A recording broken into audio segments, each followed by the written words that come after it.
যে আমরা সবাই একটা হাততালি দিই।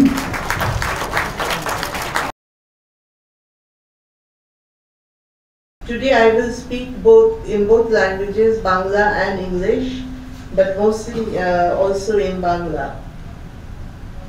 Before I go into the main part of my speech, I want to pay tribute to Father of the Nation, Bangabandhu Sheikh Mujibur Rahman, who himself was very much involved with journalism.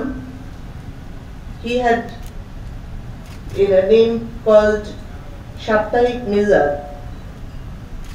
He was involved with that newspaper at one point, and he was also involved with Ittihad and Ittifaq.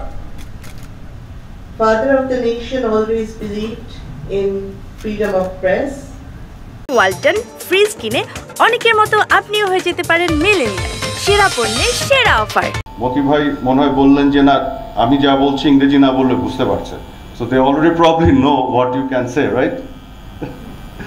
So he said that there are many things we cannot tell. I'm translating this on his behalf. There are many things we cannot say, and we don't have the courage to say or something like that. So I want to also say something about this, that say anything that you want to. I'm saying that from this stage. But only one thing I would like you to make sure, and that will be our request, that make sure things that you're saying are based on scientific evidence and facts. As long as it supports by the factually correct information and scientific evidence, say anything and everything you want to say it. No problem. So when standing on this stage, গণতন্ত্র চাই, নির্বাচন চাই, মত প্রকাশের স্বাধীনতা চাই, সংবাদপত্রের স্বাধীনতা চাই, রাজবন্দীদের মুক্তি চাই, আরো এই ধরনের আরো অনেক অনেক দাবি। আজকে ৬২ বছর পরেও এটা সত্য, আমাদেরকে প্রায় একই রকম দাবি এখনো করতে হচ্ছে, আমরা করে চলেছি। অবাধ পূর্ণ গণতন্ত্র চাই, আমরা একটা অংশগ্রহণমূলক নির্বাচন চাই, মত প্রকাশের অধিকার চাই, বিশেষ করে সাংবাদিক এবং সংবাদপত্রের স্বাধীনতা চাই। হটকারিতা করলে প্রেস ফ্রিডমের যে মূল স্লোগান সেখান থেকে কিন্তু আমরা বিচ্যুত হব।